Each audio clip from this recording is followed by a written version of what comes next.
Kad vam neko kaže da nemate dobar imidž, odmah traži popust. Znači, to nemojte da verujete u to da nekoga zanima posebno vaš imidž i to je neka vrsta kompleksa koji nam uvaljuju, pa onda kad platimo njihovim časopisima da ima lepe slike o našim gradovima, onda će taj imidž Bog zna kako da se promeni. Dobro, da znamo onda da to ne radimo. Znači, tu postoji neka vrsta uvaljenog kompleksa kod nas već 20-30 godina, kakav je to naš imidž i tako dalje.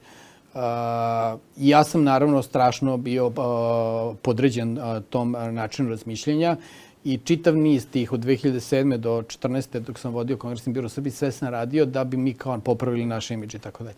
I onda kad sam otišao da radim po svetu, onda sam vidio da ti međunarodni magazini i svakog drugog zovu, pa mu kažu vi ste super, ali eto vama niko ne zna tako dobro i vaš imidž je malo podcijenjen, pa ne znam, eto, kroz saradnju prilike da nam platite pa da mi to pomogne.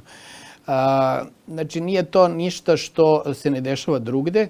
I opet mi smo to malo prenaglašeno primamo k srcu. Kakav je naš imidž, to je pitanje onoga što nudimo. Ako vi nudite dobar proizvod, može vama da misli ko šta hoće.